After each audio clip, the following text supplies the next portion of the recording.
Si usted es tributarista, una de estas oficinas es suya. Yo quería ser piloto comercial, quería piloto de línea aérea. Yo he sido muy salsero, por ejemplo. A mí me gusta mucho la salsa.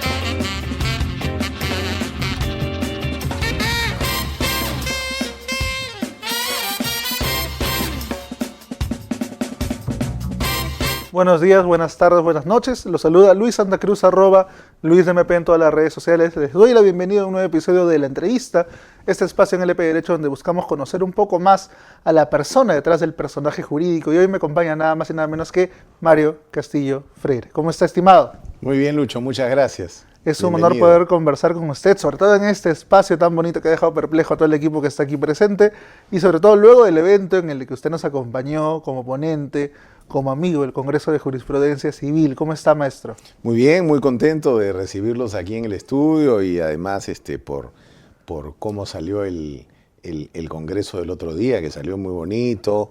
Yo muy contento por el cariño de los chicos y me entretuve mucho. Quería arrancar justo por eso, ¿no? Yo estaba revisando algunas tomas del evento y los planos donde se ve la primera fila donde está usted, lo veo reírse, lo veo carcajeándose incluso, pasarla muy bien. ¿Podemos resumir brevemente cómo fue ese congreso para usted, tanto como ponente como público? Bueno, mira, yo llegué a la mitad más o menos, ¿no? A la mitad de las exposiciones, porque a mí me tocaba la penúltima. Y la verdad, yo siempre tengo la idea, si vas a un evento, trata de disfrutarlo lo más posible, porque así es la vida, digamos, hay que tratar de disfrutar todos los momentos. Y el congreso era un congreso para disfrutarlo, no solo por las exposiciones de los colegas que escuché, sino además bueno, tú estuviste animando una buena parte del congreso ahí con tu sombrero, ¿no? Los sorteos, las preguntas, y la verdad era muy, muy simpático el tema. Cómo compatibilizaban lo jurídico con el entretenimiento. O sea, es una muestra de cómo el entretenimiento o lo jurídico, lo sustantivo, no tiene por qué ir alejado precisamente de lo que entretenga, que es la mejor manera además de llevar a los chicos el conocimiento de derecho, ¿no? Y es bueno, a mí me pareció muy bueno en todo caso verlo usted disfrutar el evento, pero también ver cómo se quedó hasta el final conversando con la gente, interactuando con los chicos, que las fotos, que los autógrafos. Eso no es una experiencia nueva para usted, pero ¿cómo se sintió precisamente ese sábado? Bueno, yo feliz, ¿no? Porque imagínate, más de 1 hora y cuarto con los chicos, que la gran mayoría no han sido mis alumnos, la inmensa mayoría, pero que te digan, pues, doctor, me sirvió su libro tal cual, ¿no? Para tal examen y una firma o un selfie, ¿no? Bueno, qué mayor satisfacción para uno que es profesor y que escribe, que el cariño de los alumnos, ¿no? Que indirectamente no terminan siendo alumnos de uno, porque no están al frente de uno en un salón de clases, pero sí están frente a lo que uno ha escrito en un libro, ¿no? En un artículo de revista, etcétera, ¿no? ¿Alguna pose o truco para los selfies ahora con esta experiencia o improvisaba nomás? No hay truco. No, lo más natural, no tiene por qué haber truco. Y espero que luego de esa experiencia se anime a acompañarnos próximamente, ahora que vamos a estar de gira con este código, acompañarnos también en las provincias, poder sacar al doctor Mario Castillo Freire de su biblioteca y llevarlo, no sé, a Iquitos, Cajamarca, Ayacucho, no sé, a algún lugar al que a usted le gustaría ir a presentar una ponencia académica y donde ustedes me inviten, coordinamos y ahí estaremos. Muchas gracias por esa voluntad, por esa buena onda al momento de conversar y por lo bien que la pasé en el evento para mí y para todo el equipo que está aquí presente, realmente que ustedes la hayan pasado bien y que no solamente haya sido como que voy, doy mi ponencia y me voy, realmente es No, al contrario. Sí, uno tenía todas las ganas de quedar, yo me quedé hasta el final, ¿no es cierto? Y más de las 10 de la noche y los chicos seguían ahí, así que, no, muy bien, todo muy bien y yo muy contento. Muchas gracias por eso y bueno, la entrevista, este formato que tenemos, busca un poco, parafraseándolo, hacer un inventario de la vida de cada persona y me interesa mucho conocer cómo fue un poco crecer en los 60, 70 en un Perú tan convulsionado, agitado, pero que también puede ser muy romántico y muy bonito en esa curiosa mezcla emocional que representa siempre. Sí, ¿no? Yo te dije lo del inventario con ocasión de mis 60 años, que te dije, no, yo siempre, cada vez que cumplo años, hago un inventario de mi vida. Y soy muy cruel y muy duro conmigo mismo, ¿no? Eso no puedo evitarlo. Mira, mi infancia, una infancia muy bonita, ¿no? Muy, muy bonita en los años 60. Yo soy del 64, de tal manera que mis primeros años son de los 60. Y esa época no era una época convulsa en el Perú, ¿no? Era una época muy tranquila, por lo menos en Lima. Los años complicados en el Perú empiezan en los 80, ¿no? Con el tema del terrorismo, con el tema de las crisis económicas y todo lo malo que ha padecido el Perú, ¿no? Allí fue en plena época universitaria, ¿no? Fue una época muy dura para absolutamente todos los que vivíamos en el Perú, ¿no? ¿Cómo fue un poco vivir en la PUC con esa tensión social, con esa preocupación del miedo a salir a la calle incluso, con tantas noticias, con tanto peligro que uno sentía alrededor? Bueno, efectivamente, ¿no? Lo que pasa es que, lo que pasa es que cuando uno tiene 18 o 20 años, uno no tiene los temores o las precauciones que tiene cuando ya es mayor. Crees que lo puedes todo, ¿no? Yo recuerdo en una oportunidad, cuando era presidente de la Federación de Estudiantes de la Católica, había una reunión de presidentes de federaciones de la FEP, de la Federación de Estudiantes del Perú. Entonces, que era en San Marcos, en esa época era muy dura, muy duro San Marcos. Y digamos, fuimos y la primera impresión era, digamos, un pleito que había entre facciones de la federación con cartucho de dinamita, ¿no? Entonces, menos mal que las cosas luego han pasado, y justamente por la voluntad del profesorado y por la voluntad de los alumnos sanmarquinos, por quienes yo tengo el mayor cariño y aprecio, ¿no? Pero en esa época tú ibas, hablabas y era como si no pasara nada, ¿no? Y a pesar de los peligros que podían existir. Pero, en fin, son anécdotas de la época universitaria, ¿no? ¿A qué le tenía miedo el Mario de esa época de 20 y pocos en comparación a los miedos que tiene el Mario de ahora?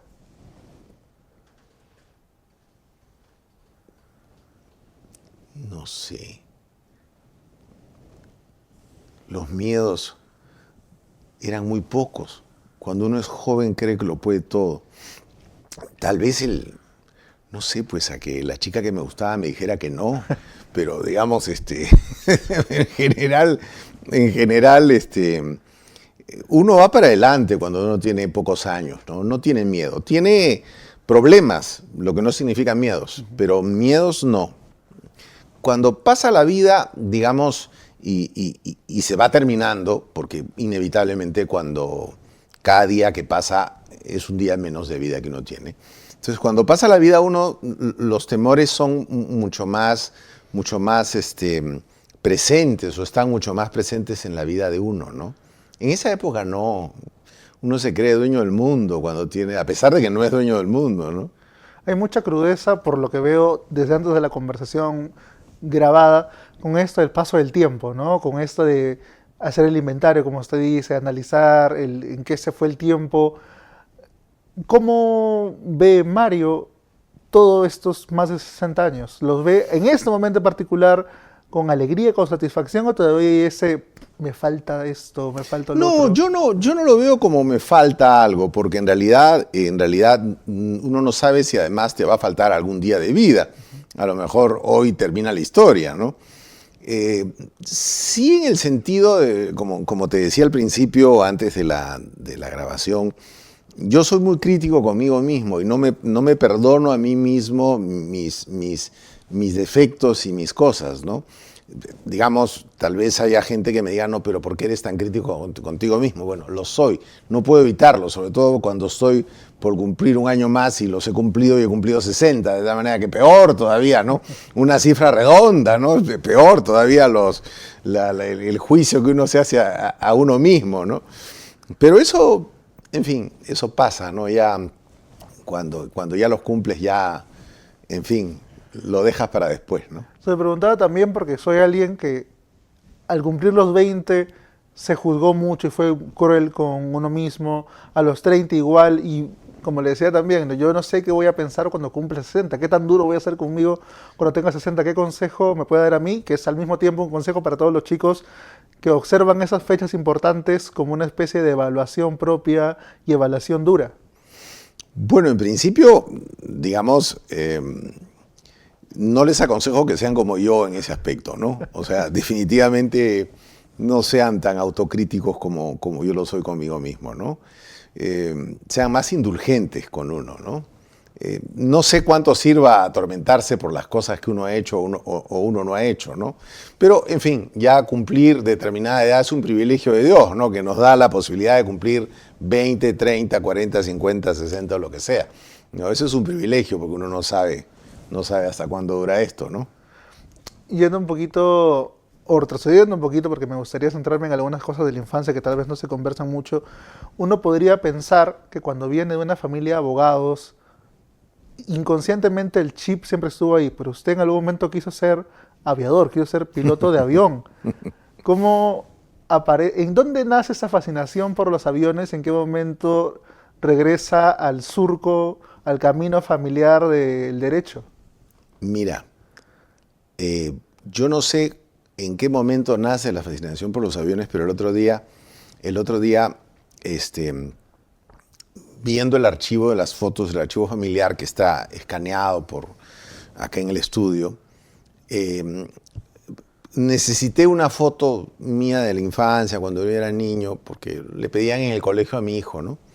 Entonces, me consiguieron una en donde yo tenía 2 años, 11 meses, y estaba en el aeropuerto con un avión detrás, que era un avión, un jet de esos nuevos, de esa época, de Braniff International, una línea que ya no existe, una línea americana, un avión verde, y efectivamente, o sea, tú me preguntabas en ese momento a dónde quieres ir un domingo, y uno te decía que quería ir al parque, o que quería ir al cine, o que quería ir a comer algo, sino te decía que quería ir al aeropuerto, porque me fascinaba el olor del aeropuerto, el caminar al costado de los mostradores del aeropuerto, el pararme, antes pues, en la época en la cual no había todos los peligros que hay hoy, uno podía salir al espigón del aeropuerto y ver los aviones a 20 metros, ¿no es cierto? Y despedir a tu familiar o a tu amigo que se iba de viaje, despedirlo, saludarlo y seguirlo hasta que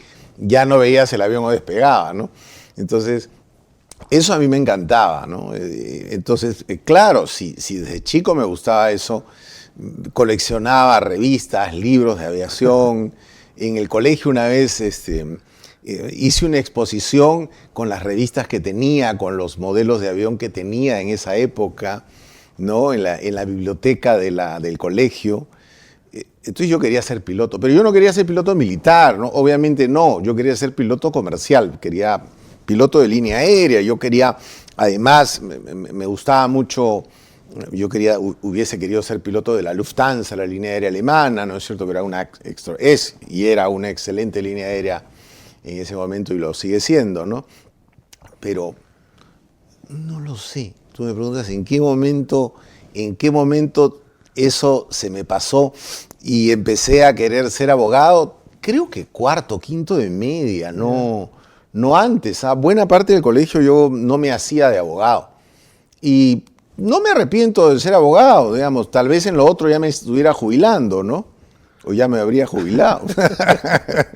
Hasta cuarto de media en los almuerzos familiares había esta conversación de, oye, pero ¿por qué no vienes a completar el circuito familiar del derecho? ¿O recibieron muy bien esas primeras inclinaciones por una carrera tan diferente? No, nunca hubo una presión en lo absoluto, ¿no? Nunca hubo una presión en lo absoluto. Siempre digamos, entiendo que en lo más hondo del corazón de mi madre no quería que fuera piloto.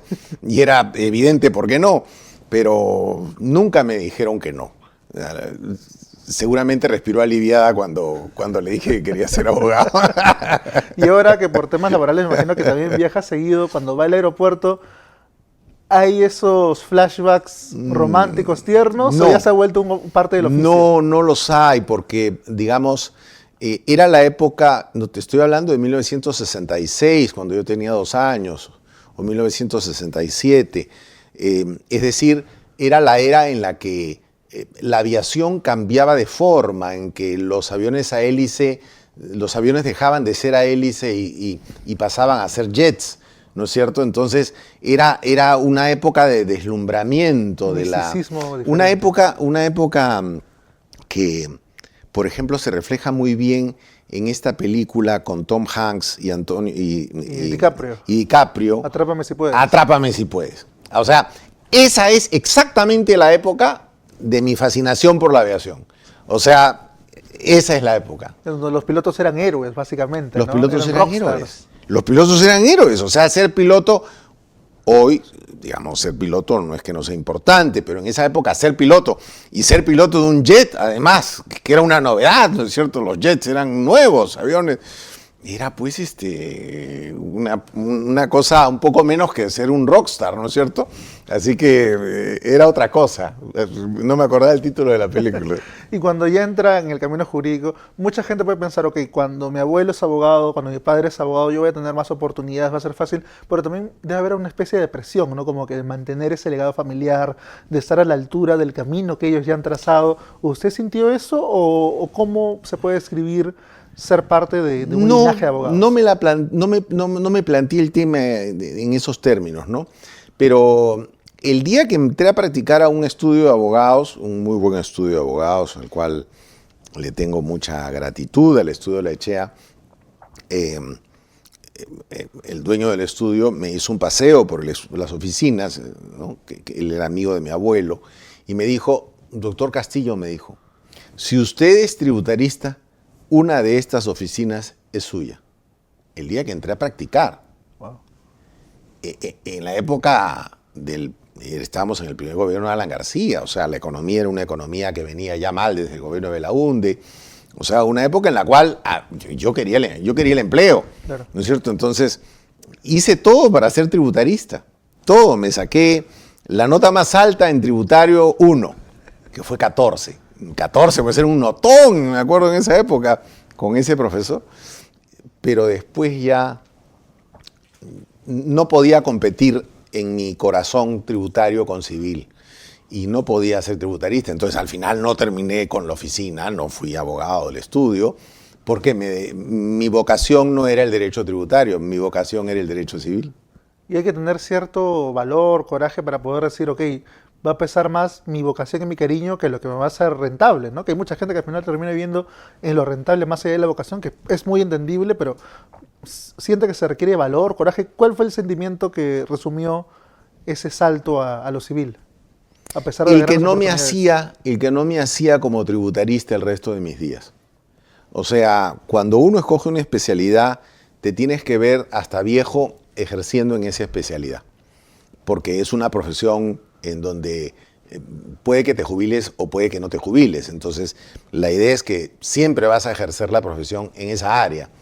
Y es triste tener que ejercer la profesión en algo que no te guste. Y además, te dediques al área que te dediques, si eres bueno vas a poder sobrevivir, digamos, ¿no? O sea... ¿Pasó por algún momento el escenario completo a los 20? Llegar a los 60 siendo un civilista destacado, autor de tantos libros, docente en tantas universidades. ¿Era un escenario real en algún momento en esos 20 años? Jamás. ¿Cuál era el escenario más realista a los 20 años? Cuando pensaba, ok, voy a ser exitoso, ¿qué era lo que pensaba usted a los 20 años? Es que no pensaba voy a ser exitoso, pensaba voy a seguir mi carrera, era bueno en la carrera, digamos, no me preocupaba el ser exitoso, ¿no? Simplemente quería seguir estudiando y, en fin, me interesaba mucho. Ya a mitad de la carrera me interesó escribir, y por ahí empezó la vena de escribir cosas de derecho, ¿no? Pero no era un tema, el tema de el éxito, que además es muy relativo, yo no sé si sea exitoso o no, pero digamos, el tema del éxito es un tema que nunca me lo planteé en la universidad. Y supongo que en cierto punto es bueno, ¿no? Porque uno puede llenarse de frustraciones o de culpas al momento de no alcanzar ciertas cosas y cuando estas llegan solas o llegan sin esperárselas, en todo caso debe ser más satisfactorio. ¿Fue en su caso satisfactorio ver ahora todo lo que ha logrado? Lo que pasa es que, digamos,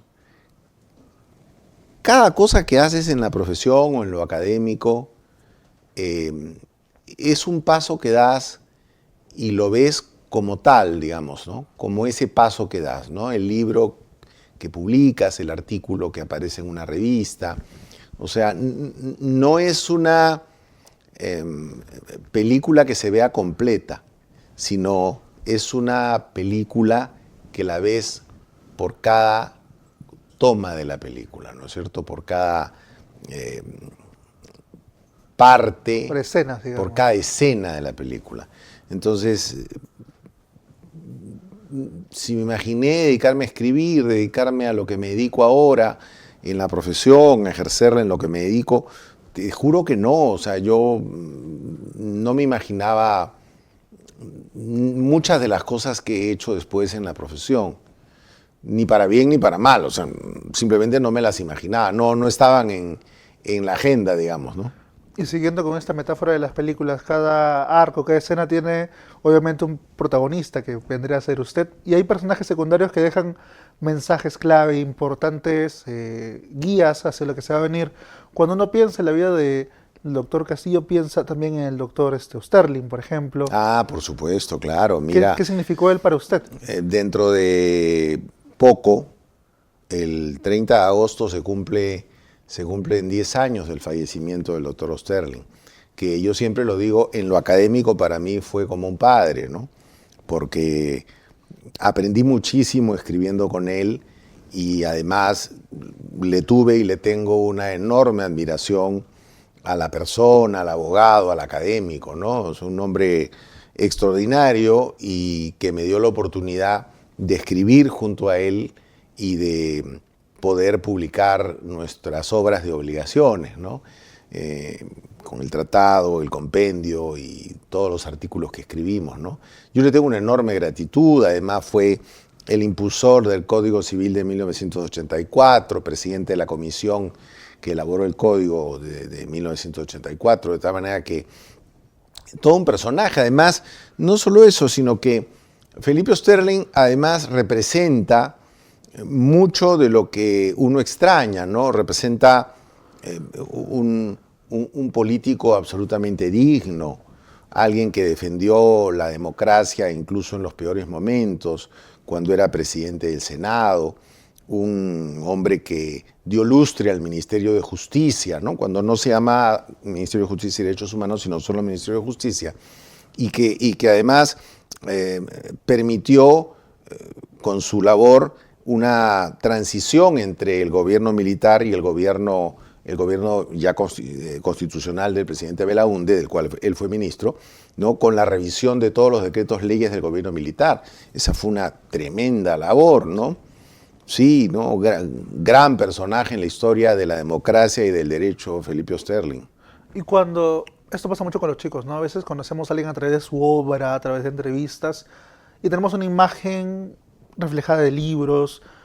¿Qué es ese detalle tal vez que solamente conoce a alguien de Osterling, del doctor Osterling, cuando ha convivido con él, cuando ha escrito con él, cuando ha reído con él? ¿Qué característica mucha gente tal vez no puede creer propia de esa persona, pero que uno conoce por la confianza, la intimidad?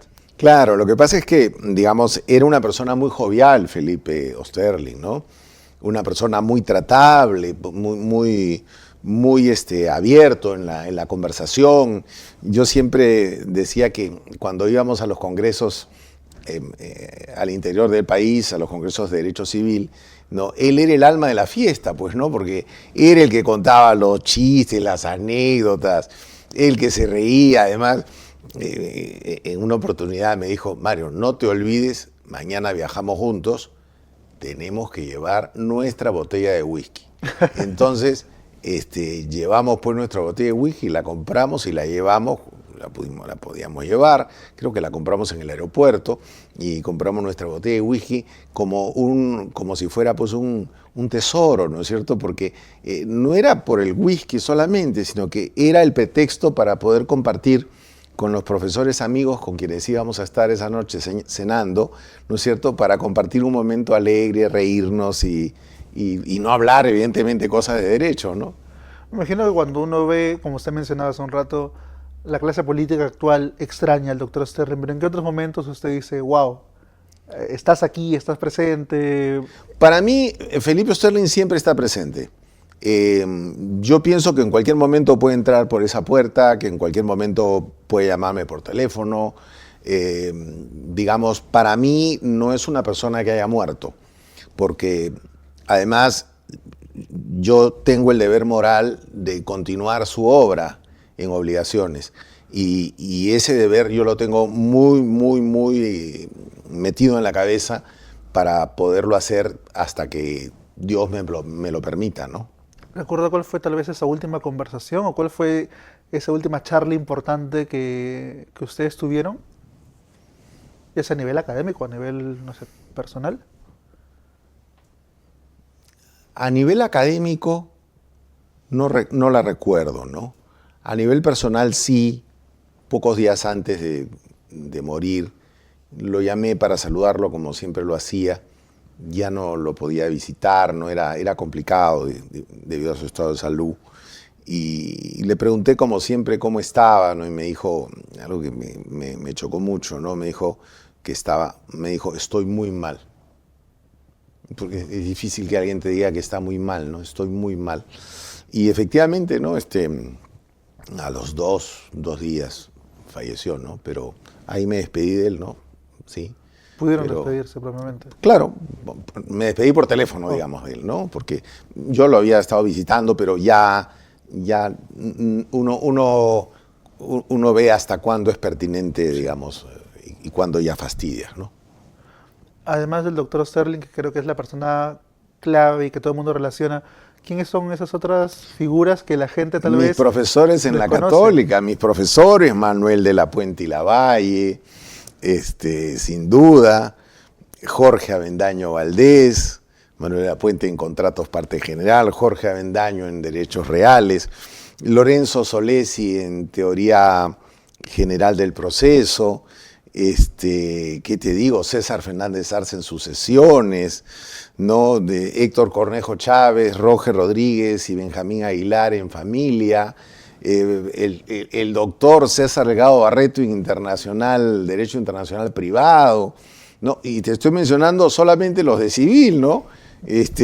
Podría mencionarte muchas otras personas en otras áreas por quienes también tengo enorme gratitud y recuerdo, ¿no? ¿Y ha podido conversar con ellos ya luego de su etapa universitaria y poder decir y poder mostrarles todo lo que ellos han forjado y formado al momento de darles sus clases, de enseñarles? Con muchos de ellos terminé siendo amigo, con otros no por el tiempo, digamos, ¿no? Pero con muchos de ellos terminé siendo amigo y con algunos, como es el caso del doctor Lorenzo Solesi, que acaba de presentar su libro de Literatura y Derecho. Somos muy amigos y además le tengo enorme gratitud porque, digamos, gracias a él entré a dictar a la Universidad Católica cuando él empezó a ejercer el cargo de decano en el año 93. ¿Qué cree que engloban todos ellos al momento de definir un buen profesor y qué replica usted de eso en sus propias clases? Es una buena pregunta, ¿no? Mira, en realidad todos ellos representan el hecho de que te dejan algo, que te han dejado algo. Y ese sello indeleble del profesor, de la clase que recuerdas, del ejemplo que no te olvidas, del profesor al que molestabas después de la clase para hacer una pregunta y te atendía con una sonrisa, con gratitud, ¿no? Con simpatía. Entonces, esos son buenos ejemplos que evidentemente son dignos de seguir, ¿no? hablando un poco ya de su obra, hablando de libros propiamente, porque este espacio lo amerita. Tengo entendido, usted me lo ha comentado anteriormente, hay un libro en particular que usted ha escrito que jamás va a publicar. Ah, sí, claro. Es que me atreví en letras, cuando estaba en Estudios Generales de Letras, cuando tenía 18 años, a escribir una novela, ¿no? Una novela que se titulaba De Overol Azul. Una novela que jamás publicaré porque es impublicable, es muy mala, ¿no es cierto? Es muy mala. Y yo te comentaba, pues efectivamente, fuera de la grabación, que ese es el libro que jamás voy a publicar porque no soy bueno en cuestiones de ficción. Pero ¿este juicio viene solo de su lectura o la ha hecho leer por alguien más? No, jamás lo haría leer por nadie, Dios me libre, no.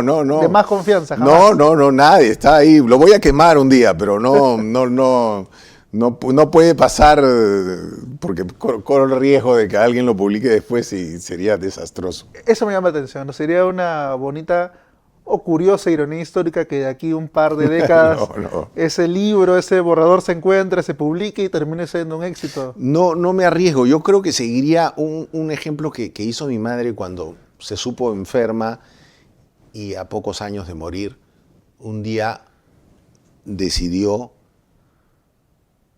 y me dijo, voy a ir a no sé, un parque, no sé dónde, y voy a quemar todas mis cartas. Y me llamó la atención mucho lo que me decía. Pero años después me puse a pensar, sí pues, o sea, ¿por qué esas cartas tenían que sobrevivirle? Si eran cosas muy personales, íntimas, y que no tenían por qué ser de conocimiento de nadie, ¿no? Entonces creo que voy a seguir el ejemplo de mi madre y algún día quemaré en el patio del estudio el libro. El libro no, el manuscrito. Me parece muy interesante eso, ¿no? Cómo hay cosas que nos pertenecen y tienen solo sentido para nosotros, claro, y que lo vea un tercero sería una invasión a la privacidad espantosa. Sobre todo, digamos, yo no soy joven, digamos, pero mi generación es una generación que no disfruta con que toda la gente conozca la vida de uno. O sea, la privacidad todavía ocupa un lugar importante en nuestra vida, ¿no?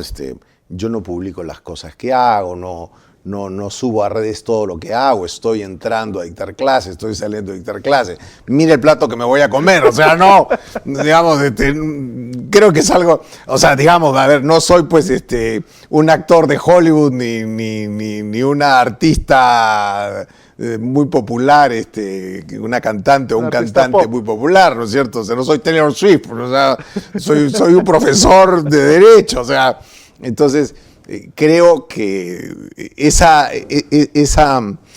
esfera privada no solo debe seguir existiendo para muchos de nosotros, sino que debemos cuidarla con mucho celo. Lo que acaba de decir me lleva a preguntarlo. ¿El doctor Mario Castillo Freire conoce a Taylor Swift? ¿Ha escuchado a Taylor Swift? Sí, por supuesto, claro. ¿Que le gusta? Yo escucho mucha música. No voy a decir fanático, pero no, ¿le gusta la música de Taylor? Me gusta mucho más la música de otra gente. Dije a alguien de lo contemporáneo, ¿no? Los jóvenes que van a ver esa entrevista se van a emocionar. Claro, me gusta más gente. A ver, lo que pasa es que a lo largo de mi vida yo he sido muy salsero, por ejemplo. A mí me gusta mucho la salsa. Pero la salsa dura. No, ya cuando apareció la salsa. Ya no, ahí mataron a la salsa. No, pues no me vengan con la salsa sensual y esa vaina. No, la salsa dura, o sea, la salsa, pues, ¿qué te digo yo? De Willy Colón, Rubén Blades, Tito Puente, ¿cómo se llama? Celia Cruz, en fin, la gente de esa época que verdaderamente, ahorita se me vienen a la mente muchos más, pero digamos, digo estos nombres como nombres representativos. Sí, claro. De gente de la salsa, y yo era, además, no solo era muy salsero, e iba mucho a salsódromos. Yeah. Me peleaba no me peleaba, sino que mis amigos iban a discotecas y yo me iba a salsódromos. Iba mucho a la máquina del sabor de la herradura, por ejemplo. que ya no existe, ¿no? Pero digamos, me gustaba mucho la salsa. Había este programa de Luis Delgado Aparicio Porta, Maestra Vida, que lo pasaban en Radio América, y yo grababa con mi cassette, que lo pasaban creo que los viernes en la noche, ¿no? Entonces yo grababa con mi cassette todos los programas y los escuchaba después porque me encantaba la música, que efectivamente era la música más actual de la salsa, ¿no? Era un privilegio ese programa, ¿no? Me gustaba mucho la salsa, como me gusta mucho otros tipos de música, como el rock, por ejemplo, mis cantantes favoritos también van por ahí, ¿no? Ya todo, no todos muertos, pero varios. Rubén Blades tiene mucho, y en general esa época de la salsa de crónica social, de contar la realidad Sin latinoamericana, duda, que me imagino ¿no? que para un jurista debe ser muy, muy rico e interesante, ¿no? Sí, pero sobre todo en el terreno, digamos, melódico, auditivo. O sea, digamos, esa dupla, por ejemplo, que hacían Willy Colón y Rubén Blades y todo lo que produjeron. Ya solo Maestra Vida, por ejemplo, es una obra de arte, ¿no es cierto? Como interpretación y como letra y música, ¿no? En fin, hay tantas cosas que se podría hablar de eso, ¿no? ¿Y cuándo fue la última vez que fue a un salsódromo? ¿Se puede Hace saber mucho, eso? hace mucho tiempo. Hace mucho tiempo. Salsódromo o cualquier lugar para bailar, digamos, hace mucho tiempo que no voy. Sí, no me preguntes cuántos años porque ni lo recuerdo. Pues las fiestas Pero familiares cuando hay una fiesta, también salen. cuando hay una fiesta y hay una salsa de las que me gustan, no puedo dejar de bailar. Yo no, en una fiesta no te bailo por compromiso. O sea, no te voy a bailar porque hay que bailar, no. Bailo porque quiero bailar. Pero si hay una de esas, que te digo, me olvidaba de Oscar de León, por ejemplo, ¿no? Uy, de esas me olvidaba, fantástico. Bueno, si hay una buena salsa, ahí me tienes bailando. No bien, pero me tienes bailando. Lo disfruta, al menos, Claro, es importante. la cosa es disfrutarlo, nada más allá de si baila bien, no estás en un concurso, pues no. Yo creo que va a ser muy chévere esto porque mucha gente que lo ha leído jamás se imaginaría al doctor Mario Casey bailando salsa. Me parece Imagínate. muy, muy divertida esa imagen y esperemos que en algún próximo, no congreso, pero un evento que organice el EP, en el after party, lo veamos a usted mostrar sus pasos, ¿no? En el EP nadie baila bien, así que siéntese tranquilo, todos son chuecos, no se va a sentir mal por bailar. No, muchos muchos celulares, muchas cámaras, pero no. No, decomisamos teléfonos. Decomisamos teléfonos de la entrada. Eso es imposible. Hablando, siento que mucha de esta charla ha estado ligada al paso del tiempo y cómo nos vemos y todo esto. ¿Usted piensa mucho en qué pasará con estos libros, con toda esta colección que ha tomado décadas, cuando ya no se encuentre en este plano, en esta tierra, digamos? ¿Piensa mucho en eso? ¿Es algo que le quita el sueño tal vez o tiene ya una mirada mucho más tranquila y desconectada de esas cosas? No, no me quite el sueño, no me quite el sueño. Digamos, no me gustaría que esté despedazada, ¿no es cierto? Me gustaría que guarde unidad y que sea de utilidad para la gente, ¿no? Cuando yo ya no viva, ¿no? Ya eso, en fin, ya veremos, ¿no? Pero no me gustaría pues que los libros terminen despedazados, vendiéndose por unidades con los libreros, ¿no? Creo que podría tener una finalidad mucho más útil para la sociedad, ¿no? ¿Va a considerar en algún momento donarlos a alguna institución o la familia ya entiende perfectamente el impacto personal que hay aquí y son los sucesores, los dueños del legado? Bueno, no puedo, digamos, entrar a detalle, pero, digamos, ya es un tema del que me he ocupado. Me tranquiliza mucho saber eso. Sé que va a ser difícil resumir la historia, ¿no? Pero ¿recuerda cuál es el libro más antiguo, tanto en su existencia misma como el primer libro que usted consiguió en esta biblioteca? Mira, el primer libro de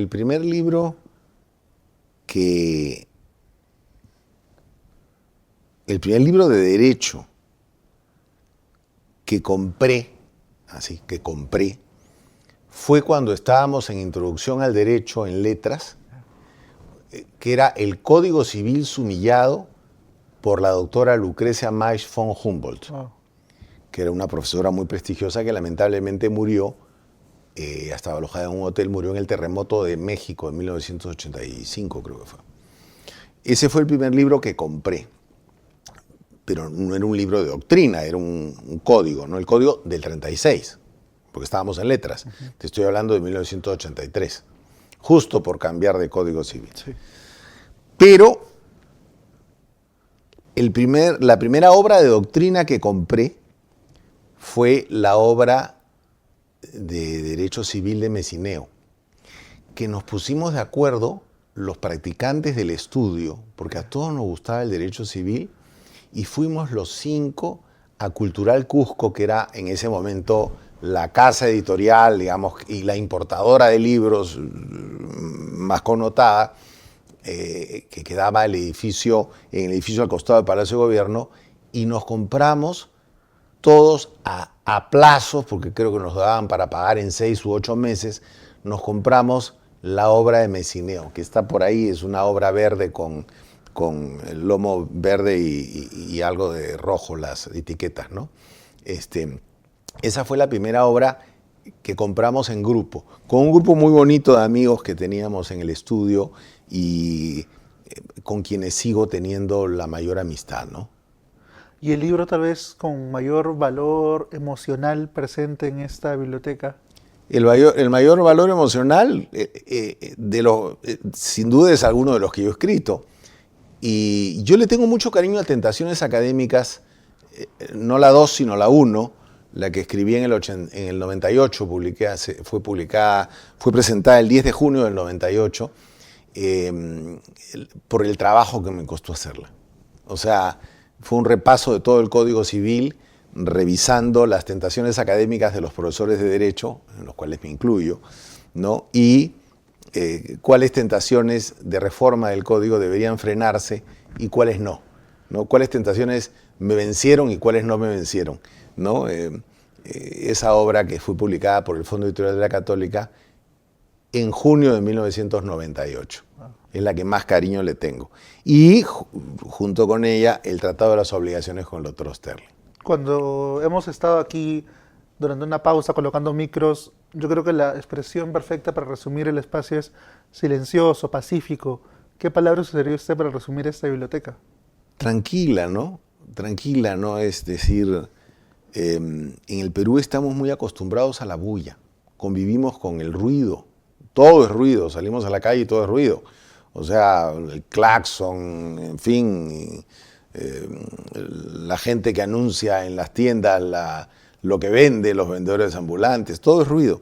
Entonces, eso es lo peor para poder realizar una labor intelectual. Entonces, por eso es que valoro mucho el silencio. No puedo yo, digamos, trabajar ni con música, ni con escuchando nada, ¿no? Para acercarnos al final, yo quiero saber, no sé si es una duda que tenga ya su círculo cercano o sus mejores amigos, ¿no? Pero en una fecha importante, en un cumpleaños, en Navidad, regalarle un libro debe ser complicadísimo, ¿no? Porque con toda esta cantidad ya de libros, ¿qué libro no tiene? ¿Qué falta como para saber que... Por eso mis amigos no me regalan libros, me regalan botellas de whisky o botellas de vino.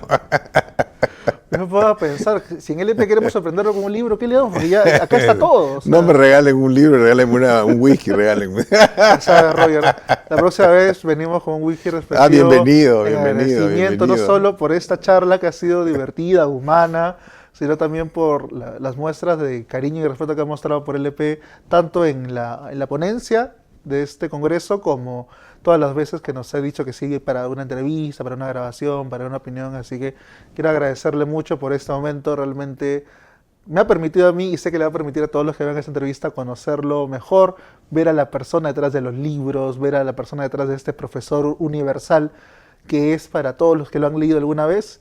Y quisiera pedirle finalmente, y ahora sí, mirando a la cámara, algún mensaje final para el público de LP, para los jóvenes que van a ver esto, tanto en YouTube como en Instagram, como en TikTok, que estamos en todas las plataformas.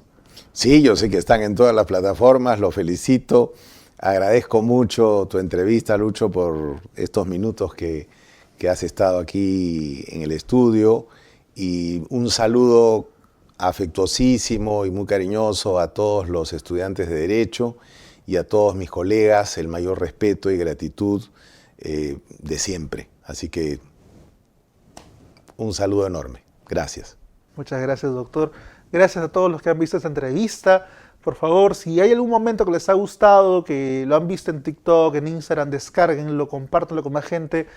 Envíe el enlace de la entrevista a sus amigos para que todos puedan ver no solamente el lado más humano, personal del doctor Castillo Freire, sino en general enterarse de este proyecto que tenemos para que más gente conozca a los abogados como lo que son, personas humanas, que se divierten, que se ríen, que se ponen tristes por ciertas cosas. Así que realmente valoro mucho los comentarios, el aprecio que me muestran hacia mi trabajo, tanto en las redes sociales como en los eventos en los que coincidimos.